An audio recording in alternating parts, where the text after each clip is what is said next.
샬롬으로 인사할까요? 샬롬. 샬롬. 반갑습니다. 네. 이효주 권사님 옆에 앉아 계신 분은 이렇게 메모를 써서 주시면 기도하거나 간구할 수 있습니다. 네. 그 남성교회를 일본 목장으로 묶었는데 얼마나 잘하시는지 와서 식사도 같이 하시고 또 이렇게 정동원 권사님도 챙겨주시고 그런 모습 보니까 제가 얼마나 감사한지 몰라요. 거기다가 또 마이크 하나 가지고 우리 목장 발표할 때 이 마이크 들었다 절로 뺐다 패스 했는데 또 마이크까지 다 세팅을 좀 해주셨어요. 남성교회 그 일본 목장이 이렇게 일어나니까 정말 여러 가지로 이렇게 든든하게 지원이 되는 것 같아서 얼마나 감사한지 모르겠습니다. 그리고 또 하나는 제가 얼마나 예배 시간에 뭉클한지 몰라요. 그 김춘희 집사님이 원래 오늘 산에 가시는 날이거든요. 근데 그 세상에 그 가장 그래도 일하시면서 쉬는 날이 딱 이날인데 또 그날 약속하는 것을 다 내려놓고 이렇게 주님 앞에 예물을 드리는 주모습을 보니까 제가 눈물이 나가지고 벌써 제가 첫 번부터 이렇게 눈물바람하면 이제 하나님 제 마음을 지켜달라고 제가 덜덜 떨면서 올라와서요. 네, 이 시간 얼마나 주님 기뻐하실까. 네, 정말 주님께도 감사하고 우리 모든 성도님들께도 감사드립니다. 네, 주보를 볼까요? 거기에 보면요 별지가 2개나 있어요 오늘. 네, 2개나 있는데요. 이번 주 토요일이 무슨 날이죠? 네, 설날이잖아요, 그렇죠? 그래서 하나님의 자녀로서 우리는 하나님이 주신 은혜에 감사해서 먼저 온 가문이 모여서 함께 하나님만 왕이십니다 하는 선포로 시작하시길 축원합니다. 네, 다른 사람들은 다 정말 우상숭배에 전하지만 우리는 먼저 하나님 앞에 예배드리면서 시작하는 정체성을 드러내는 하나님의 자녀가 다 되시기를 축원합니다. 두 번째 별지를 보니까 이제 2월 14일 다음 주 수요일에 사순절이 시작되는 재수요일이에요. 그래서 이 표를 되도록 우리 성도님들의 상황에 맞게 제가 고려해서 작성했지만요. 우리 시간에 여의치 않은 분들은 서로 같이 조정하셔서 바꾸시면 되세요. 하나님의 자녀로서 구원의 발자취를 따르는 것이 매우 중요합니다. 그래서 예수님의 생애를 기록한 사복음서와 그 예수님의 사역을 계승한 사도행전을 우리 온 성도님들이 같이 읽으면서 예수님을 묵상하고 예수님을 따르는 사순절이 되기를 축원합니다. 네, 우리 청년부들도 이름이 다 있어요. 그러니까 잘 보시고 바꿀 수 있으면 바꾸시고 서로 함께 협력해서 하시면 되겠습니다. 그리고 지난 주일날 오후에 이천 남지방 감리사님께서 오셔서 구역회를 정말 잘 마쳤는데요. 여태까지 구역회 중에서 제일 씩씩하고 제일 빨리 끝났던 구역회가 아닌가 싶습니다. 협력해주신 우리 성도님들과 직접 섬겨주신 우리 기획위원회 모든 분들에게 감사드립니다. 그리고 엊그제는요, 그 어성경 사모합창단에서 지휘하시는 그 사모님의 그 친정 어머님이 돌아가셨다고 연락이 온 거예요. 근데 하필이면 금요일이어가지고 제가 마음에 너무 부담이 되는 거예요. 너무나 망설여지는 거예요. 주일 준비도 해야 되고 시간은 없는데 그냥 구조만 할까? 네, 그랬는데 하나님 어떻게 할까요? 그랬는데 마음에 그냥 가는 게 맞겠다. 그래서 그 다음날 금요일에 열심히 서울에 올라갔어요. 근데 조문을 하자마자 여주중앙감리회 목사님께서 마치 저를 기다리셨던 것처럼 반갑게 맞으면서 이러시는 거예요. 올해도 우물을 파야죠? 저를 보자마자. 와, 그러면서요 2호, 3호까지 파자고 빨리 파자고 그러시는 거예요. 그래서 제가 얼마나 감사한지 정말 금요일이라서 차가 끔찍하게 막혔던 금요일을 서울로 올라갔는데 내가 여기로 올라오게 하신 이유가 여기 있었구나. 내려올 때도 차는 여전히 막혔지만 정말 마음만은 뻥 뚫린 시온의 대로로 달려왔습니다. 정말 얼마나 신나고 감사하던지요. 차 안에서 제가 또 혼자 부흥회를 하면서 그리고 내려왔어요. 그래서 아프리카에서 이제 목사님이 오시면 직접 찾아가서 인사하면서 계획을 잡아야지 이렇게 준비하고 있습니다. 우리 하나님은 이렇게 다 미리 준비하고 계시는구나. 우리 주님이 주님이 하시고 계시고 주님이 하셨습니다. 얼마나 감사하고요. 존귀하신 여러분, 이제 지금 3주째 세례 요한의 사역을 짚어보고 있습니다. 첫 번째 세례 요한의 사역에 대해서 중요한 점을 말씀드렸는데요. 그는 흥하여야 되겠고 나는 쇠하여야 하리라. 그렇죠. 그러니까 나는 죽고 예수로 살아야 한다라는 거죠. 인간은 다 죄덩어리이기 때문에 내가 흥할수록 뭐가 흥해요? 네, 죄가 흥할 수밖에 없어요. 그래서 예수님만 흥하고 나는 쇠해야 한다. 우리 옆 사람에게 말할까요? 나는 죽고 예수로 살아야 합니다. 나는 죽고 예수로 살아야 합니다. 네, 다른 분께 한 번 더 해볼까요? 시작. 나는 죽고 예수로 살아야 합니다. 이게 정답이에요. 네, 이게 정답이에요. 24년은 예수님만 흥하고 나는 쇠하기를 축원합니다. 아멘. 그리고 두 번째는요. 지난주 설교 제목이었어요. 설교 제목이 뭐였을까요? 지난주 설교 제목 시작. 네, 소리였어요. 우리는 다 저마다의 소리를 각자 내고 살고 있지만 사랑이 없으면 아무것도 아닙니다. 사랑이 없으면 울리는 꽹과리와 같아요. 아무리 기도를 많이 한다고 해도 제 아무리 제 목숨까지 내어준다고 해도 사랑이 없으면 아무것도 없어요. 소용이 없어요. 소용이 없어요. 그러려면은 먼저 내가 내 가족을 진심으로 사랑하지 못한 것을 회개해야 합니다. 내 남편과 아내, 또 부모님, 그리고 자녀를 내가 원하는 대로 했던 것을 회개해야 합니다. 이제 우리 가족들을 또 우리 VIP들을 나의 기준과 내 욕심으로 사랑하지 말고 하나님의 사랑으로 성령께서 주시는 지혜로 예수님의 마음으로 사랑해야 합니다. 사실 나는 사랑한다고 말만 했지 다 내 욕심에서 발생한 쓰레기가 많아요. 쓰레기. 존귀하신 여러분, 2024년은요 사랑으로 시작해서 사랑으로 맞춰지기를 축원합니다. 우리는 매일 소리를 내며 살아가지만 이제는 사랑의 소리가 되어서 예수님 사랑으로 소문난 설성감리교회 온 성도가 다 되시기를 축원합니다. 옆 사람에게 말할까요? 제가 좀 더 사랑하겠습니다. 제가 좀 더 사랑하겠습니다. 네, 한 번만 더 얘기할까요? 제가 좀 더 사랑하겠습니다. 네, 사랑을 승리하시길 축원합니다. 오늘도 세례 요한의 그 현장을 추적할 건데요. 그런데 오늘은요, 이전의 세례 요한과는 완전히 다른 모습이에요. 돈과 명예가 발밑에 쌓여도 거들떠 보지도 않으면서 독사의 자식들아 당당하게 소리쳤던 그 세례 요한은 어딜 가고 오늘 설교 제목과 똑같이 자신이 없는 질문을 하고 있는 거예요. 그래서 오늘 설교 제목을 한번 읽어볼까요? 시작. 오실 그이가 당신이오니까. 네, 힘없이 물어보셔야 돼요. 다시 한번 물어볼게요. 시작. 오실 그이가 당신이오니까. 지금 멘붕 상태예요. 세례가. 와, 도대체 어떻게 된 거죠? 그 쩌렁쩌렁한 세례요한의 폐기는 다 어디 간 거예요? 그런데 오늘 본문은요, 아까 읽으셨잖아요. 그렇죠? 예배 시간에 세례요한은 지금 어디에 갇혀 있어요? 그렇죠. 감옥에 지금 갇혀 있단 말이에요. 그런데 세례요한은요, 감옥에 갇혀 있으면서도 계속해서 누구만 보고 있어요? 예수님. 그렇죠. 예수님만 바라보고 있어요. 18절에 그렇게 써 있어요. 읽어볼게요. 18절. 시작. 요한의 제자들이 이 모든 일을 그에게 알리니. 네. 이 모든 일, 그러니까 누구의 일이에요? 예수님. 그렇죠. 예수님의 일을 계속해서 알렸다는 거예요. 계속해서.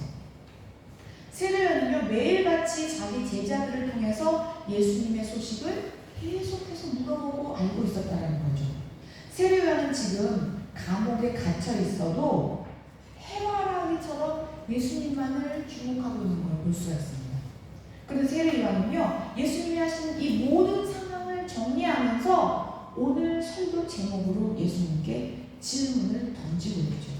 다시 한번 오늘 설교 제목을 읽어볼까요? 시작. 보실 그이가 당신이오니까. 네, 멘붕 상태로 읽어주셔야 돼요. 이제 세례 요한의 질문을 직접 하는 걸 보겠습니다. 19절이에요. 19절 시작. 요한이 그 제자중 둘을 불러 주께 보내어되 보실 그이가 당신이오니까 그가 자기를 기다리니까 하라. 와, 보세요. 그동안 정말 세례 요한은요, 그렇게 씩씩하게 했던 거랑 완전히 다른 모습 아니에요? 오실 그이가 당신입니까? 했다가 두 번째는 뭐예요? 우리가 뭐예요? 다른 사람을 기다려야 됩니까? 아, 도대체 뭐예요 이거? 이 질문은요, 예수님이 정말 우리가 기다리던 그 구원자가 맞나요? 아니면 또 다른 구원자가 또 있나요? 존귀하신 여러분, 세례 요한의 이 질문은요, 가볍게 나온 질문이 아니에요. 지금 세례 요한이 어디 있다고요? 감옥에 갇혀 있단 말이에요. 감옥에 갇혀 있으니까 얼마나 시간이 많아요? 그쵸? 그 많은 시간 동안 세례 요한은 누구를 생각해요? 예수님을 더 생각하고 예수님을 더 묵상했단 말이에요. 그러면서 예수님이 하는 일을 계속 지켜봤으니까 그 결론이 이 말이라는 거예요. 그래서 오늘 이 세례 요한의 질문이 그렇게 중요합니다. 지금 세례 요한은요, 자기가 죽을 줄을 알아요, 몰라요? 알고 있었어요. 자신은 평생 예수님만을 위해서 살아온 거 아니에요? 지금 자신이요, 죽음 앞에서 이 질문은 세례 요한의 목숨과도 바꿀 만한 그런 질문이었다는 거예요. 인생의 모든 무게가 실려있는 아주 중요한 질문입니다. 보세요. 신약 성경에 4복음서가 있었죠. 마태, 마가, 누가, 요한복음의 주제는 똑같다고 말씀드렸어요. 그 주제는 뭐였냐면은 예수, 그는 누구인가? 다 예수님은 누구냐고 물어보잖아요. 모든 사람들이 나와서. 그래서 세례 요한의 지금 이 마지막 질문도 똑같은 질문인 거예요. 예수, 그는 누구인가? 예수님 진짜 구원자 맞나? 정말 나를 구원하실 분인가? 아니면 또 다른 분이 계신가? 내가 지금 목숨까지 걸만한 분인가? 세례 요한은요, 자신의 죽음 앞에서 죽기 전에 마지막 하고 있는 질문이었고요. 죽기 전에 반드시 해야만 했었던 질문이었고, 죽기 전에 반드시 들어야만 할 대답이었다는 거예요. 존귀하신 여러분, 세례 요한뿐만이 아니에요. 우리의 인생에도 정말 진지하게 예수님 앞에서 진짜 예수님이 나의 하나님입니까? 질문해봐야 합니다. 내가 죽음 앞에 있다면 이 질문 반드시 해봐야 됩니다. 아니요, 죽음이 있기 전에도 우리는 반드시 이 질문을 통과해야만 합니다. 예수님은 정말 나의 구주로 믿고 나는 그렇게 살고 있는가? 정말 예수님이 나의 주인 맞나? 오늘 말씀 속에서 모든 해답을 찾아가시기를 축원합니다. 아멘. 보세요. 그동안 세례요한은요, 한 번도 자신을 등 따스고 배불리 한 적이 없어요. 우리 다 찾아봤죠, 지난주에. 그렇죠? 세례요한은요, 발 밑에 돈과 명예가 철철 흘러 넘쳐도 단 한 푼도 그것을 자기 주머니에 넣은 적이 없어요. 오직 예수님의 길을 예배하려고 평생 광야에서 외치는 자의 소리로 살았단 말이에요. 그리고 그는 흥하여야겠고 나는 쇠하게 한다, 전심으로 외쳤단 말이에요. 그리고 구약의 모든 선지자들처럼요, 왕들이 하나님의 길을 가지 않을 때 당연히 경고했어요. 구약의 선지자들이 하는 일은 이거였거든요. 보세요. 예를 들어보면요, 이스라엘의 첫 번째 왕이 누구죠? 그죠? 사울 왕이에요. 사울이 죄를 지었었어요. 어떤 죄였냐면 사무엘이 오기도 전에 자기가 마음대로 뭐 했어요? 제사를 막 드렸잖아요. 그 사무엘이 늦게 나타나서 하나님의 말씀대로 사울 왕은 이제 여기까지다. 사울 왕은 누구였죠? 그렇죠. 다윗이요. 다윗도 무슨 사건이 있었어요? 바세바 사건이 있었잖아요. 우리아 사건. 그렇죠. 그런데 그때는 또 누가 나타났을까요? 그렇죠. 나단 선지자가 나타나서 다윗의 죄를 딱 경고하니까 다윗이 어떻게 했어요? 바로 회개했잖아요. 하나만 더 예를 들어볼까요? 아하방이 하나님 나라를 바알과 아세라의 우상 숭배의 나라로 간판 나라에 바꿀 때 그때는 또 누가 나타났어요? 그쵸? 엘리야가 나타나서 갈멜산에서 싸워서 이겼잖아요. 그런데 지금 세례요한은 누구 앞에 나타났어요? 헤롯 왕한테 나타났잖아요. 근데 누구 때문에 감옥에 갔어요? 헤롯 때문에 감옥에 갔잖아요. 헤롯이 자기 동생 제수 씨를 데려와서 사니까 세례요한이 그거 레위기법을 어긴 거야. 금친 상관이야. 경고했잖아요. 그래서 헤롯이 어떻게 해요? 감옥에 가둬버렸죠. 제가 여기서요 여러분들에게 아주 쉬운 질문을 할게요. 그냥 어린아이들도 다 알아맞히는 질문이에요. 1번인지 2번인지 한번 알아맞혀보세요. 1번, 세례요한은 정치적으로 헤롯 왕의 가정사에 참관을 했기 때문에 옥에 갇혔다.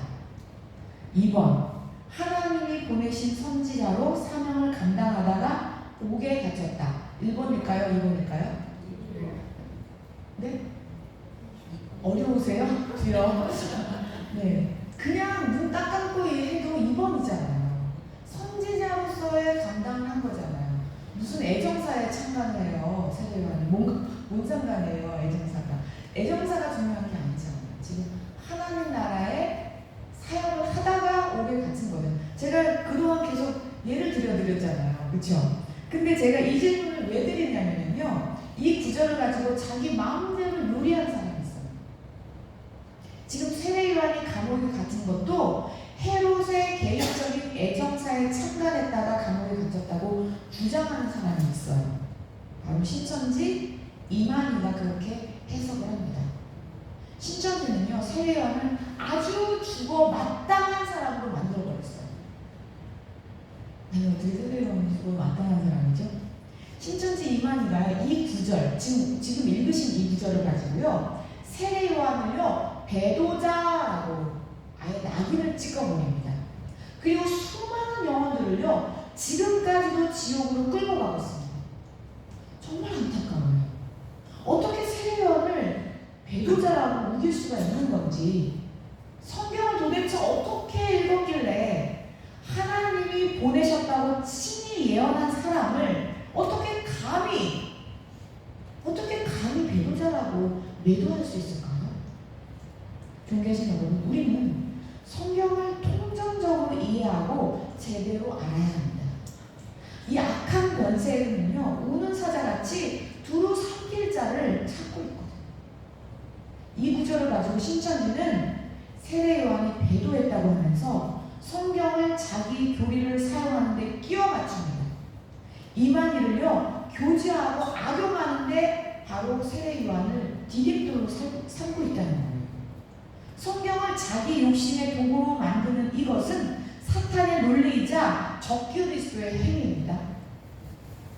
똑똑하다고 하는 사람들도 다 신천지로 넘어가고 있는데요. 그것은 학식의 높고 낮음의 문제가 아니에요. 지식의 높고 낮음의 문제가 아니라니까요. 바로 악한 영에게 사로잡혔기 때문이에요. 오는 사자에게 먹힌 거예요. 존귀하신 여러분, 이 마지막 때일수록요, 점점 더 극성스러워진다, 이런 것들은요. 우리는요, 깨어서 성경을 제대로 알고 성경으로 기도해야 합니다. 오늘 진짜 이 말씀은 너무나도 중요한 말씀이기 때문에 여러분들이 집중해서 하나님의 말씀을 정확하게 받으시길 축원합니다. 이 부분이 굉장히 중요한 부분이기 때문에 그렇습니다. 본문을 보면요, 요한의 제자들이 이 질문을 가지고 다시 예수님을 찾아가죠. 20절을 읽어보겠습니다. 시작. 그들이 예수께 나아가는데 세례요한이 우리를 불러 당신에게 여쭤보라고 하기를 오실 우리가 당신이 우리가 다른 일을 기다리려가 나오겠다 하니. 네, 지금 똑같이 질문하죠. 그런데 예수님은 세례요한 이 정직한 질문에 대해서 이렇게 직접 보여주세요. 21절 읽겠습니다. 21절 시작. 마치 그때 예수께서 질병과 병과 아들의 자를 많이 고치시며 또 많은 외리를 보게 하시니라. 그런데 예수님은요, 세례 요한, 내가 그리스도니까 걱정 말고 있어? 이렇게 우리가 원하는 답은 해주지 않으시고요. 예수님이 하시는 사역을 직접 다 일일이 보여주시는 거예요. 그러면서 이렇게 대답하십니다. 22절 굉장히 중요합니다. 읽어볼게요. 시작. 예수께서 대답하여 이르시되 너희가 가서 보고 들은 것을 요한에게 알리되 내 눈이 보며 못 보는 사람이 보며 나병 환자가 깨끗함을 받으며 죽은 사람이 들으며 죽은 자가 살아나며 가난한 자에게 복음이 전파된다 하라. 아멘. 아멘. 예수님이 이렇게 대답해 주신 이유가 있어요.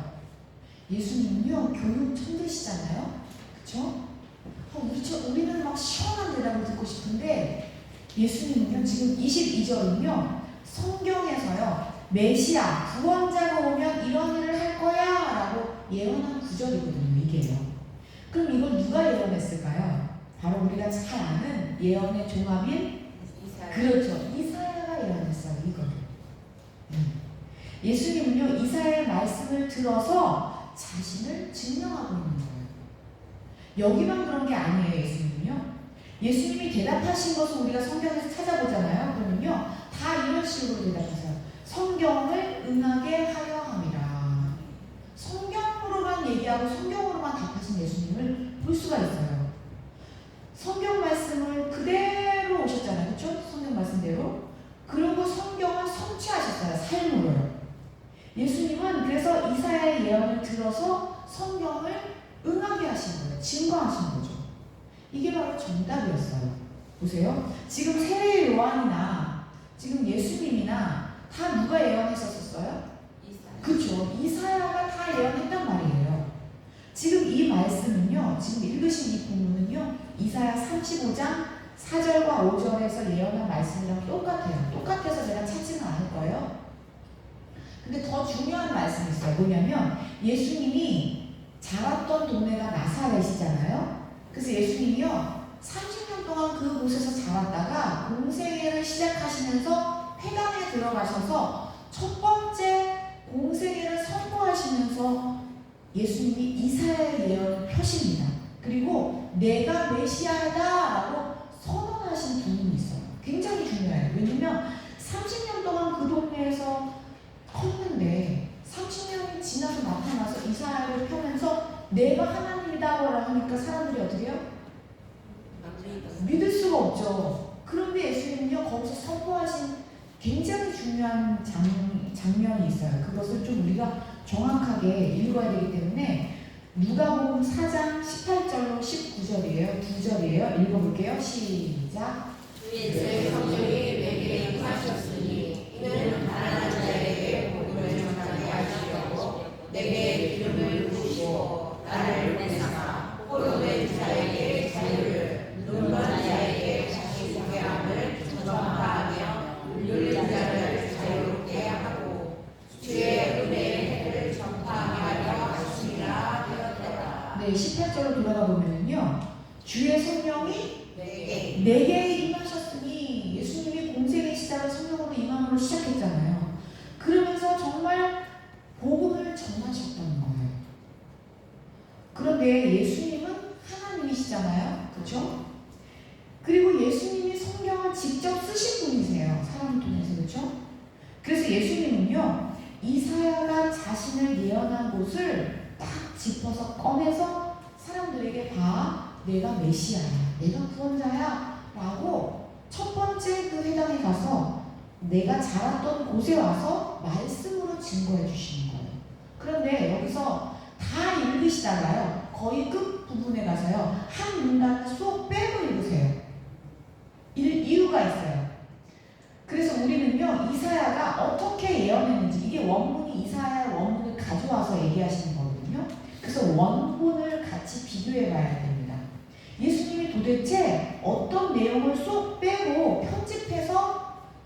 누가복음에서는 얘기하셨는지. 그게 굉장히 중요합니다. 한번 찾아보겠습니다. 제가 이번에 거를 읽으실 때는요, 지금 이사야 원문이잖아요. 그러면은 어떤 곳을 빼고 읽으셨나 한번 이렇게 생각하시면서 읽으셔야 됩니다. 힌트는요, 제가 힌트를 드릴게요. 끝부분에 있습니다. 네, 이사야 61장 1절과 2절입니다. 정신을 집중해서 한번 읽어볼게요.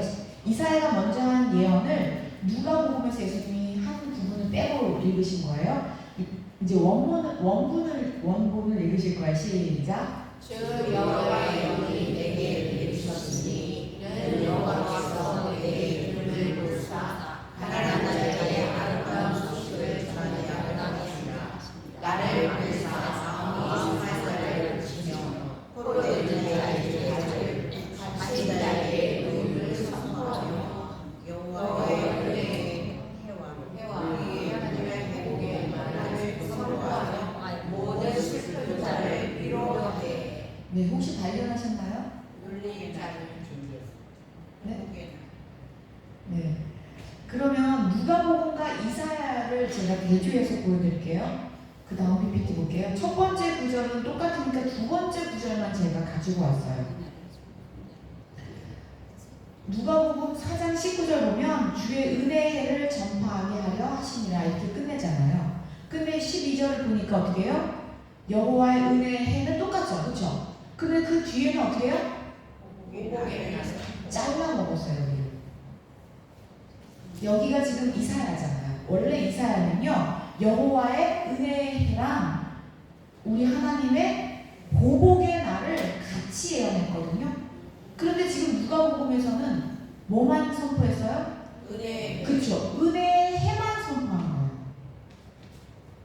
메시아가 오시면 이런 일을 하실 거야 지금 예언했잖아요, 이사야가요. 근데 예수님은 성경의 저자이시기 때문에 누가복음에 와서는요, 의도적으로 어디를 뺐다고요? 보복의 날. 네, 우리 하나님의 보복의 날을 선포하며 모든 슬픈 자를 위로하되 뒷부분을 완전 다 뺐어요.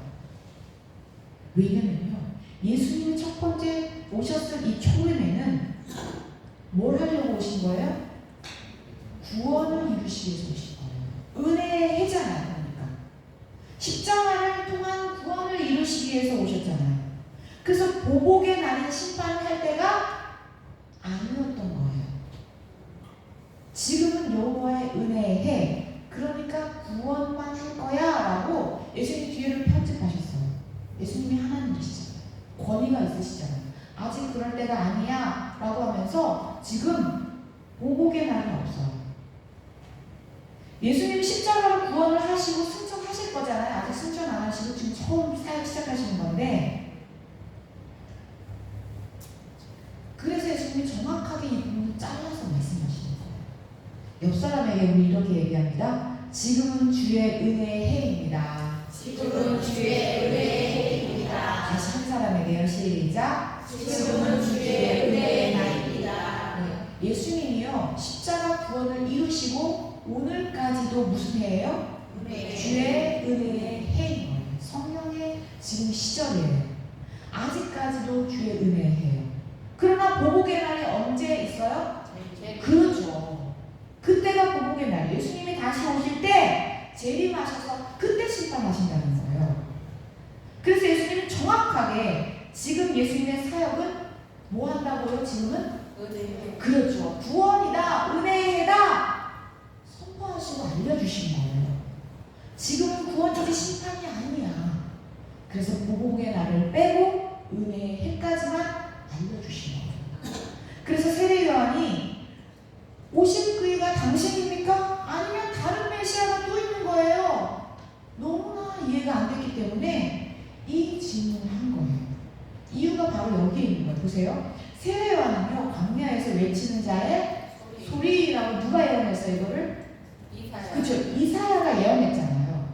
그래서요, 세례 요한은 이사야의 전문가였어요. 이사야가 뭐를 썼나? 왜요? 자기를 예언한 것도 있고 예수님을 예언한 것도 있고 이사야를 완전히 전공했어요. 세례 요한은요.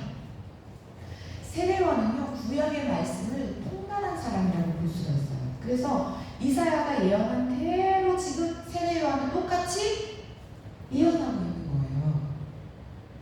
구약의 선지자들의 공통적으로 예언했던 내용이 있었어요. 바로 뭐예요? 망한다 였잖아요. 그렇죠? 구약의 모든 선지자들의 공통적인 외침이 망한다였어요. 그래서 회개해라, 돌이켜라, 그렇지 않으면 망해. 이게 바로 구약 선지자의 메시지였었어요. 그래서 세례요한도 너희는 다 망할 거야. 진짜 망하면 안 되니까 막 독사의 자식들을 하면서 욕을 해서라도 빨리 회개하라고 각성시켰잖아요. 그래서 우리는 세례요한의 가장 중요한 이 설교 장면, 이 주제를 좀 봐야 합니다. 마태복음으로 가서요. 3장 10절입니다. 읽어볼게요. 시작. 이미 도끼가 나무 뿌리에 놓였으니 좋은 열매를 맺지 아니하는 나무마다 찢겨 들에 던져지리라. 세례요한이 직접 설교한 내용이에요. 이미 도끼가 나무 뿌리에 놓였으니, 그러니까 시간이 없어, 빨리 와야 돼, 큰일 났어, 막 그러잖아요. 그리고 좋은 열매 맺지 아니하는 나무마다 어떻게 해요? 찍어서 불에 막 던진대요. 망한다는 거예요. 심판이라는 거예요. 큰일 났다는 거예요. 그러면서요, 예수님의 사역을 설명합니다. 그러면서 나는 아무것도 아니야, 이런 분이 오실 거야 하면서 예수님을 소개하죠. 11절입니다. 읽어보겠습니다. 시작. 나는 너희로 회개하게 하기 위하여 물로 세례를 베풀거니와 내 뒤에 오시는 이는 나보다 능력이 많으시니 나는 그의 신을 들기도 감당하지 못하겠노라. 그래서 성령과 불로 너희에게 세례를 베푸실 것이고. 네, 나는 그의 신을 들기도 감당하지 못할 정도로 자신과는 비교할 수가 없는 전능자가 오실 거야. 그래서 한술 더 뜨죠. 12절입니다. 12절 읽어보겠습니다. 시작. 손에 틀을 들고 자기의 태어나감을 정하게 하사 알곡은 모아 공간에 들이고 쭉정이를 꺼지지 않는 불에 태우시리라. 지금 세례요한이 계속해서 설교를 한 주제는요, 심판이에요, 구원이에요? 심판이에요. 심판한다 이런 거예요? 아니면 구원한다라는 거예요? 그쵸? 계속 심판을 외치고 계시잖아요. 막 불에 태운다, 막 자른다, 막 이러잖아요. 심판이지 구원이에요 이게? 그쵸? 너희들이 지금 마지막이야. 도끼가 나무 뿌리에 놓여져 있잖아. 좋은 열매 안 맺으면 다 불에 던져버릴 거야. 쭉정이는 꺼지지 않는 영원한 불에 태워버릴 거야. 막 그러죠. 어마어마한 심판을요, 막 욕까지 하면서 막 해냈잖아요. 불을 뽑아져 나오면서 했어요. 왜냐면 이 사람들 지옥 가면 안 되니까요. 그런데도 수많은 군중들은 회개하려고 어디서 그렇게 몰려오는지 정말 인산인해를 이룹니다. 백성들은 말할 것도 없이 세리와 군인들까지도 엄청난 회개의 역사를 이루고 있었죠. 이것은 다 주님이 하신 거거든요. 존귀하신 여러분, 우리가 지금요 세례 요한의 설교를 분석하니까 심판이었어요? 구원이었어요? 심판이었다. 오늘 정확하게 아셔야 돼요. 세례 요한은 이제 그리스도가 오시면 당장 심판할 거야. 이사야의 예언을요 자신의 생명처럼 굳게 믿고 그렇게 심판의 예언을 계속하고 있었거든요. 그래서 정말 예수님이 오시면 당장 심판을 해야 되는데, 바리새인들 보니까 나무처럼 찍어서 불에 던지고 예수님의 손에 키를 들고 죄 지은 사람들을 쭉정이처럼 꺼지지 않는 물에 던져버려야 하는데, 아니 도대체 예수님이 하시는 것을 지금 다 살펴보니까 심판하시는 것 같아요? 구원하시는 것 같아요? 계속 구원 사역만 하시는 거예요.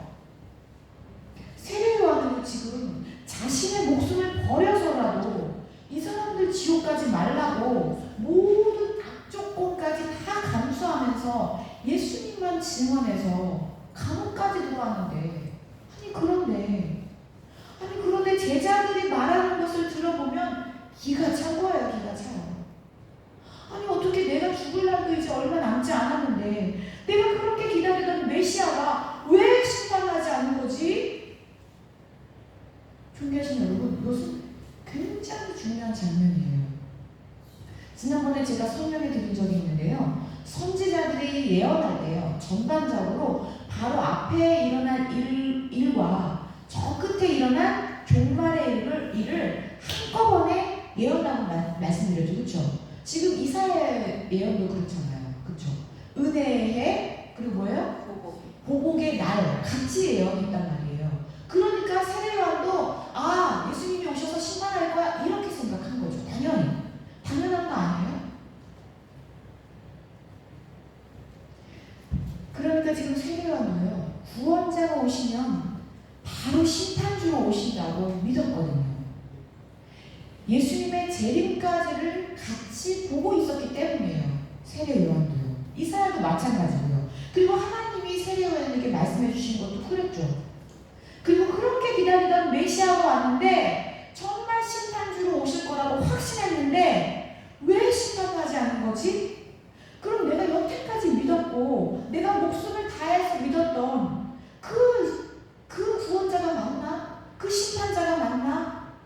그래서 세례요한은요, 고심한 끝에 오실 그이가 당신입니까? 아니면 새로운 심판자가 또 있습니까? 헷갈릴 수밖에 없어요. 지금 세례요한은. 그런데 앞에서 말했지만 예수님은 분명히 무슨 해요?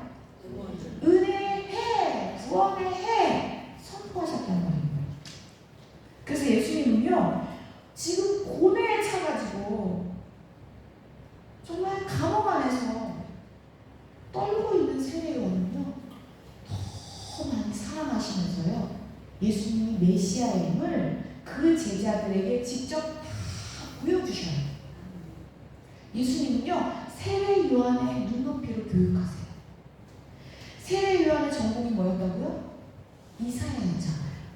그래서 지금 이사야의 말씀을 가지고 와서 세례요한에게 정확하게 알아들을 수 있도록 대답하신 거예요.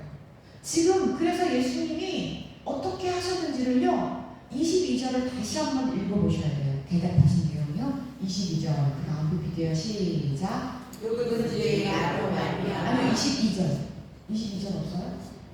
예수께서 나를 이르시되 너희가 가서 보고 들은 것을 요한에게 알리되 내인이 보며 온 사람이 걸으며 나병 환자가 깨끗함을 받으며 기먹은 사람이 들으며 죽은 자가 살아나며 가난한 자에게 복음이 전파된다.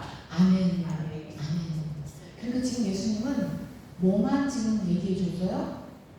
구원, 은혜의 해만 알려줬어요. 세례요한 알아들었을까요? 당연히 알아듣죠.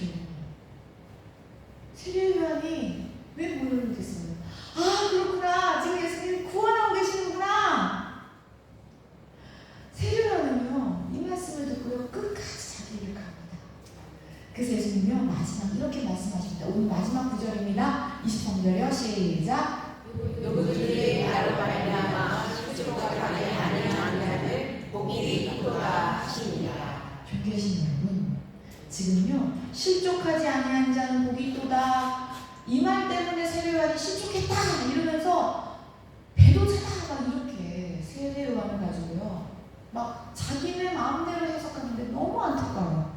지금요, 실족하지 아니한 자는 복이 있도다. 세례요한, 이사야가 예언한 그 예언, 그 보복의 심판의 날, 그건 지금이 아니야. 나는 지금 구원하려고 왔어. 지금은 구원의 때야. 말씀을 정확하게 보여주시고 알려주신 우리 예수님이세요. 그래서 일부러 다 보여주신 거예요. 봐라, 지금 내가 구원하러 왔잖니. 걱정하지 마, 세례요한. 말씀으로 응답해 주십니다. 그래서 세례요한은 정말 끝까지 충성스럽게 말씀대로 말씀을 이루어 달려갑니다. 여러분, 위대한 신앙은 없습니다. 단지 위대한 하나님만 계십니다. 우리는 정말 모르잖아요. 그럼 주님 좀 물어봐야 해요. 말씀을 들고 정직하게 주님께 물어볼 때 우리 예수님은 반드시 대답해 주십니다. 우리의 인생도요, 세례요한처럼 억울하게 감옥에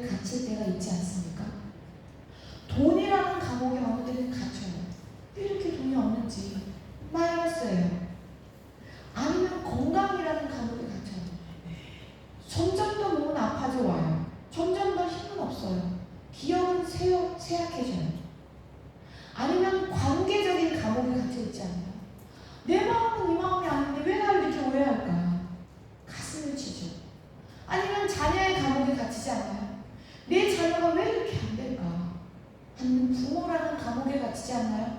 왜 나의 부모는 이럴까? 저마다의 감옥에 갇혀서 외쳐냅니다. 하나님이 살아계시다면 왜 저를 이런 곳에 이렇게 내버려 두신 거예요?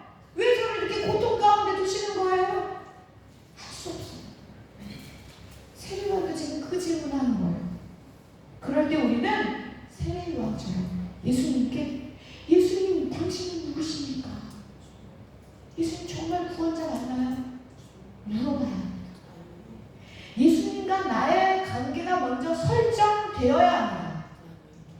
우리 인생의 감옥에서 진정한 자유를 주시는 분은 오직 예수님밖에 없습니다. 내 인생의 모든 해답을 해주실 분은 예수님과 나와의 관계가 설정되어야 합니다. 우리가 힘들고 어려울 때 다른 누군가를 찾아가서 괜히 뒷담화하지 마세요. 다른 사람 얘기하지 마세요. 예수님 앞에 찾아가서 예수님께 엎드려서 예수님께 질문하는 저와 여러분 되시길 축원합니다. 내 마음 상했다고 이 마음 상한 채로 가면 지금 누구만 흥해요? 나의 죄만 흥해서 토해버리는 거죠.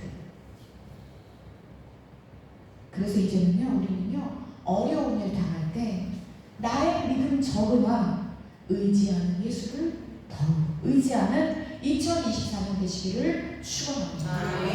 기도하시겠습니다. 하나님 아버지, 평생을 예수님 위해서 살았습니다. 평생을 예수님만을 위해서 살았습니다. 그런데 왜 감옥에 갇혔나요? 그런데 예수님을 보면 왜 심판하지 않나요? 왜 저들을 심판하지 않나요? 나는 억울해요. 나는 힘들어요. 나는 고달파요. 이 감옥에서 언제쯤 나갈 수 있을까요? 죽음 앞에서 세례요한은 다시 한번 예수님께 질문합니다. 하나님 아버지, 지금 오늘의 나는 어떤 감옥에 있나요? 그런데 나는 누구를 찾아가나요? 하나님 아버지, 다시 한번 예수님 앞에 나와서 예수님으로 해답받는 우리 모두 될 수 있도록 축복하여 주옵소서. 이제는 말씀으로 승리하여서 정말 하나님 앞에서 이 세례 요한처럼 묻는 것에 대답을 받아서 앞으로도 당당하게 세례 요한의 그대로 사역을 이어가게 하여 주옵소서. 이 모든 것을 감사드리며 주 예수 그리스도 이름으로 기도드렸습니다. 아멘.